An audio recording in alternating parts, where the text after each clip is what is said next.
Hi, I'm Peter Travers of Rolling Stone, and we're going to talk about movies, but we're just not going to talk about them in specifics. We're going to talk about the entire fall, and that means from Labor Day on to New Year's Eve, when all the movies that come out seriously want to win the Academy Award. Even the comedies want to win Academy Awards. This is what it's about.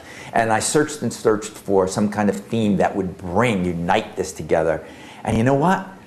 All of these movies are incredibly violent.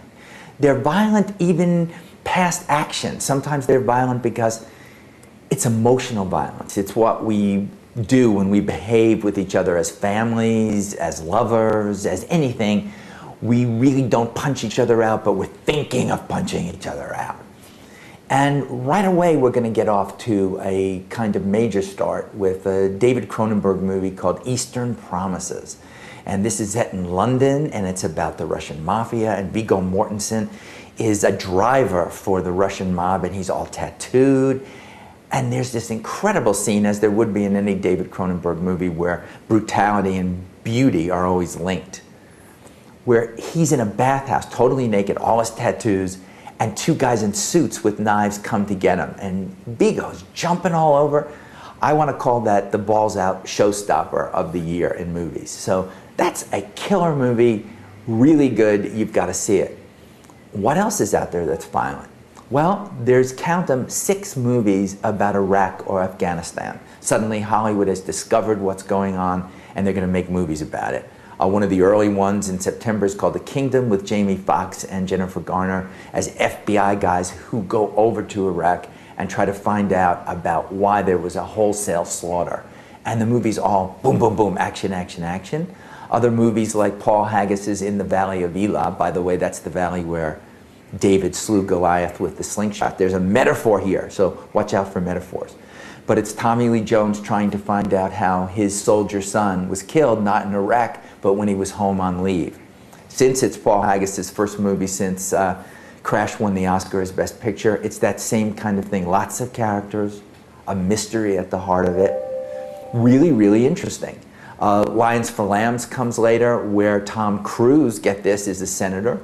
Meryl Streep is the journalist who is interviewing him about his senatorial policy towards Iraq. And Robert Redford, who directed it, is a professor who is trying to look at war from an academic standpoint. So I could tell already you're probably saying, I can't, how much of this can I take? I mean, Iraq, Afghanistan. Kite Runner, huge bestseller, is also out there. And Charlie Wilson's War with Tom Hanks and Julia Roberts. You're going to get a lot of this. So now you're saying to me, will I ever laugh? Is it possible for me to laugh? You're going to laugh twice, at least 2 that I know, because I've already seen them terrifically. Steve Carell, who we all love on The Office, and we love this, the 40-year-old virgin, is in a movie called Dan in Real Life, where he's kind of a loser, and he finally falls in love with Juliette Binoche. And what's the problem there? Juliette Binoche is the fiance of his brother, played by Dane Cook. Really smart, funny movie. But the big funny movie, in a real There Will Be Blood way, is called Margot at the Wedding, starring Nicole Kidman and Jennifer Jason Leigh as sisters. And Nicole Kidman has decided to go out to the Hamptons and attend her sister Jennifer Jason Leigh's wedding. All happy? Oh, not a bit of it. I mean, Jack Black is the guy who Jennifer Jason Leigh is going to marry. And these two sisters go at each other. This is from Noah Baumbach, who gave you The Squid and the Whale last year. And, oh man, I've never seen a movie where no one really hits each other, where there's more blood on the floor. But you're going to laugh anyway. The laughs will just stick in your throat. And this is it. There's musicals as well out there. I mean, you've got Johnny Depp and Sweeney Todd, big Broadway musical, but what's it about? Johnny Depp is playing Sweeney Todd, the demon barber of Fleet Street.